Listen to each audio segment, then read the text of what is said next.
ခေတ်ဆက်ဆက်ပို့တိုင်းရင်းသားတွေဟာလွတ်လပ်ရေးအတွက်ရုန်းကန်တိုက်ပွဲဝင်ခဲ့ကြရပြီးအခုချိန်တိုင်အောင်လဲမြန်မာပြည်လွတ်မြောက်ရေးအတွက်တိုက်ပွဲဝင်နေသလိုဖြစ်ပါတယ်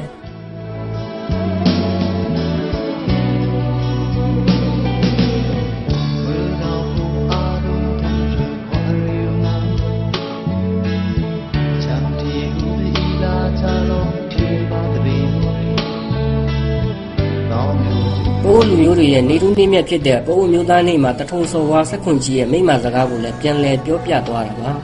ဒီကနေ့လိုကျွန်တော်တို့ပအိုးမျိုးသားတို့တရားလုံးအတွက်ဂုဏ်စရာကောင်းတဲ့ပအိုးမျိုးသားနေ့မှာကျွန်တော်တို့အမေအဖညီကိုမောင်နှမပအိုးပြည်သူတရားလုံးကိုကျွန်တော်အနေနဲ့တထုံစော်ဝါဆက်ခွန်ကြီးရဲ့မိမစကားကိုတစ်ဆင့်ပြန်ပြီးတော့တင်ပြချင်ပါတယ်တထုံစော်ဝါဆက်ခွန်ကြီးကဗာပြောခဲ့တယ်ဆိုလို့ရှိရင်လူမျိုးတစ်မျိုးဟာမိမိတို့အမျိုးအောက်ကျနောက်ကျဖြစ်နေပြီဆိုပြီးတော့မှ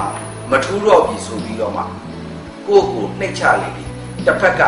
နှိမ့်လေလေဖြစ်တယ်ဆိုတာကိုတွေးရမယ်လို့အဲ့ဒါကျွန်တော်တထုံစော်ဝါဆက်ခွန်ကြီးကမှာခဲ့ပါတယ်အခုနေခါမှာကျွန်တော်တို့လူမျိုးကကိုယ့်အကိုအောက်ကျနောက်ကျဖြစ်နေပြီဆိုပြီးတော့မှစစ်အုပ်စုကိုကျွန်တော်တို့ကစစ်အုပ်စုရဲ့အောက်မှာဒူးထောက်ပြီးတော့နှိမ့်ချဖို့ကြိုးစားလေအဲ့ဒီစစ်အုပ်စုကကျွန်တော်တို့ကိုနှိမ့်ကိုလေလေဖြစ်အောင်မယ်ဆိုတာကိုကျွန်တော်တို့ဟာပန်ကြားတင်ပြလိုပါတယ်ဒါကြောင့်မို့လို့ပရိသေစနစ်ကို ဆန့်ကျင်ခဲ့တဲ့အစဉ်လာကောင်းရှိတဲ့ကျွန်တော်ပို့လူသားတရက်လုံးအနေနဲ့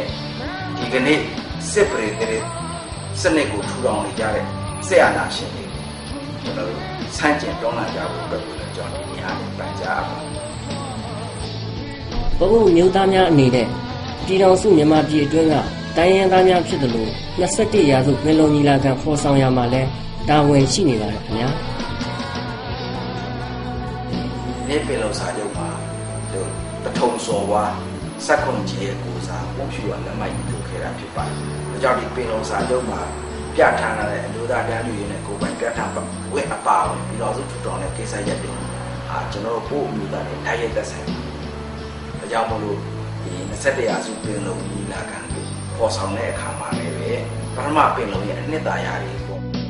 တကယ်တမ်းကျတော့ပအိုးလူမျိုးသမိုင်းဟာမြန်မာရာဇဝင်မှာထူးခြားခဲ့ပါတယ်။